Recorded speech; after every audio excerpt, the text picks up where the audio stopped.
طيب يا جماعه، انا اتعضيت من قطه في الشارع. حصل ازاي؟ عادي، مجموعه قطط كنت شايفاهم في الشارع بينونوا عايزين ياكلوا، فحطيت لهم شويه اكل. قطه منهم خافت تقريبا، ما كانتش شايفه دراعي او ما كانتش فاهمه ان ده دراعي، فمسكت فيه هبشته وعضتني. انها قطه شارع ولانها ما اعرفش الهيستوري بتاعها، اثبت انها يكون عندها سعار مش كبيره، ولكن الاحتياط واجب، فروحت اخد تطعيمات السعار. انا عامه يعني قطتي في البيت هريني عض وخربشه ولا عمري خدت التطعيم. فانا جاي هنا اتكلم على حاجتين ايجابيتين الحقيقه. اول حاجه ايجابيه انه انا ما كنتش عارفه ان تطعيم السعار متوفر في المستشفيات الحكومه ببلاش. اي حد عايز يروح يتطعم بيروح يتطعم عادي. الحاجه الثانيه الايجابيه ان انا زمان قوي لما رحت اتطعمت كتبوا في الدفتر اللي بياخد بياناتي ان هي عضة كلب. قلت لهم بس دي مش عضة كلب. قالوا لي لا، هي لازم بتتسجل كده. انا عايزه اخد مصل السعار، بيقولوا لي مصل الكلب.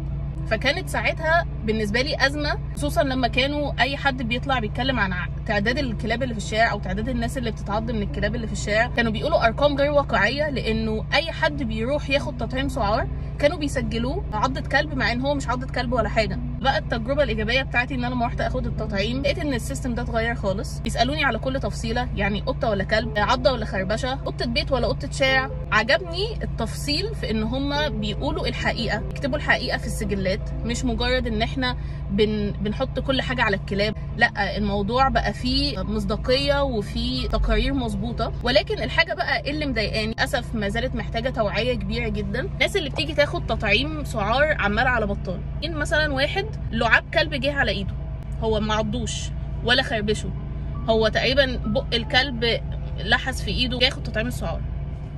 حضرتك جاي تعمل ايه؟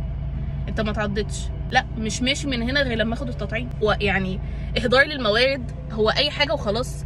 هو احنا حافظين مش فاهمين؟ انت ممكن تكون بتاخد تطعيم حد تاني محتاجه اكتر منك، خصوصا ان هو انت مش اي حد بيدخل ياخد تطعيم وخلاص. انت لازم تعدي على دكتور جراحه الاول، دكتور جراحه يبص على الجرح ويديك الاوكي ان انت تاخد التطعيم. فانا مستغربه من عقليه الناس اللي هم لغايه هذه اللحظه مش فاهمين السعار بيتنقل ازاي. مش اي كلب يجي يلحسك انت كده جالك سعار. اكيد الاحتياط واجب، اكيد حياتنا مهمه جدا، بس نشغل ده. مثلا قطه بيت واخده تطعيماتها، عمرها ما شافت شارع، هيجي لها سعار منين؟ مش هيتنقل لها في الهواء. الهدف مش من الفيديو ان انا اقول للناس تروحوش تطعموا، بالعكس انا مبسوطه ان احنا حاجه زي دي موجوده عندنا ببلاش ومتاحه. انا بتكلم في ان هو الناس ما تترعبش وما تخافش وما تروحش تعمل قلق وتطلع اشاعات وتنزل تقتل في الكلاب والقطط وكل ده على معلومات خاطئه، على احصائيات مش مظبوطه. السعار ده ما بيجيش من الكلب، السعار ده ممكن يجي من اي حيوان تاني. قال بقى احنا هنقضي على جميع الحيوانات اللي في الدنيا؟ الموضوع محتاج بس شويه توعيه وشويه تفكير.